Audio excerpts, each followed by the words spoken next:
তোমরা হয়তো ভাবছো যে কোথায় যাচ্ছি এগুলো নিয়ে, ঠিক আছে। আমি যাচ্ছি হচ্ছে গিয়ে বোনের বাড়িতে কামাখ্যাগুড়িতে। হ্যালো এভরিওয়ান, আমি প্রতিমা। কেমন আছো সবাই? আশা করি সবাই ভালো আছো, আমিও ভালো আছি। আর দেখো, এই ভিডিওটা ছিল প্রায় 1 মাস আগে, ঠিক আছে। আর আমি এখন এডিট করছি, এখন মানে পোস্ট করব। আমি এত ল্যাদখর হয়ে গেছি কি বলবো। মানে ভিডিও এডিট করাটা তো ভালো লাগে, বাট ওভার ভয়েসটা দিতে একদম ভালো লাগে না।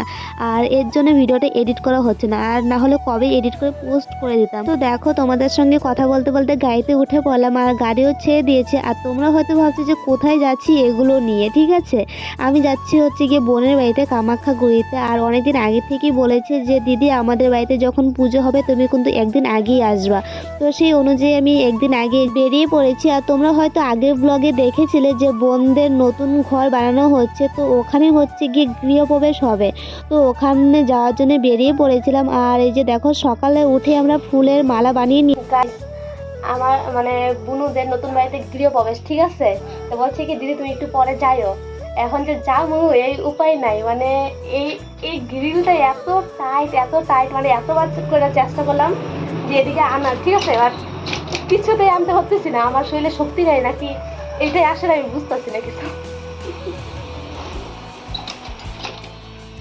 তো বোনরা তো সকাল সকাল বেরিয়ে পড়েছিল। তারপর আমাকে বলেছিল যে দিদি তুমি গ্রিলটা লাগিয়ে তালা মেরে চলে যাও। তো আমি যে যাব সেই উপায় আর নেই, মানে এতবার করে চেষ্টা করছি, এই গ্রিল কিছুতেই লাগছে না। তারপর ফোন করলাম, তারপর রিয়া বোনের বর আসলো, এসে তারপর এটা লাগিয়ে এই যে এখন দেখতে পাচ্ছ টোটোতে করে সব ফল আর যা যা ছিল যাবতীয় জিনিস সব কিছু নিয়ে এই যে নতুন বাড়িতে চলে এসেছি।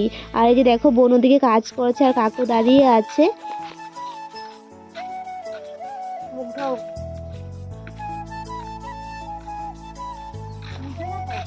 কি করো? দাঁত মাঝে দাঁত তো মারছই।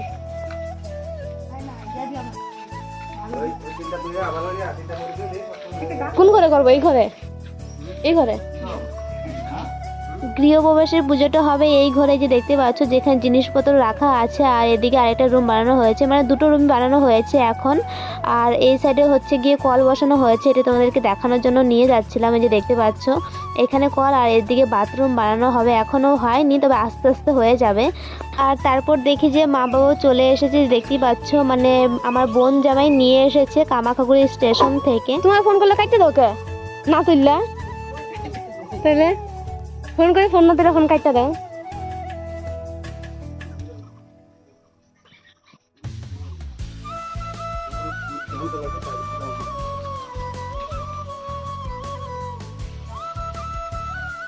আর তারপর রিয়া বোন আমাকে ডাকছে যে দিদি দেখে যাও দেখে যাও একটা জিনিস। গিয়ে দেখি যে এখানে এত মোটা একটা ঘেন্টি সাপ, মানে একটা ব্যাঙ খেয়ে পুরো পেটটা ফুলিয়ে রেখেছে।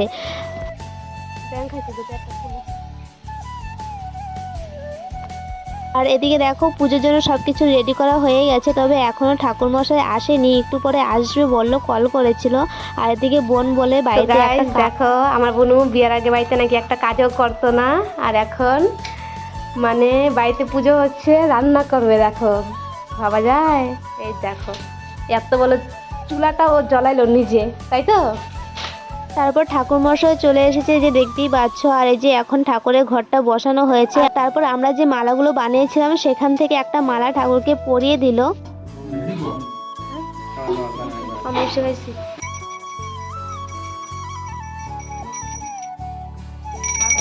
ओम सर्वदुःखनिशन्ति सर्वपातकन्ति सुखदा सदा गंगा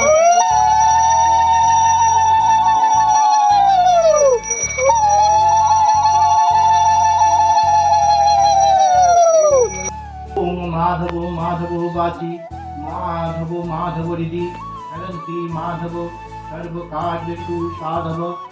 ओम मंगला भगवान विष्णु मंगलाय गरुड़ध्वज। দুপুরে তো পুজো হয়ে গেছে, আর তারপর সন্ধ্যাবেলায় কীর্তন দিয়েছিল।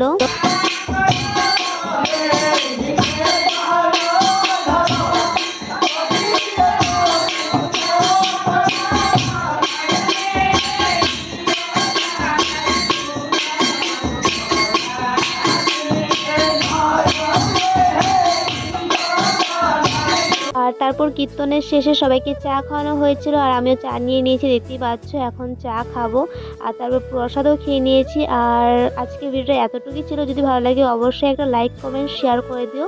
Thanks for watching.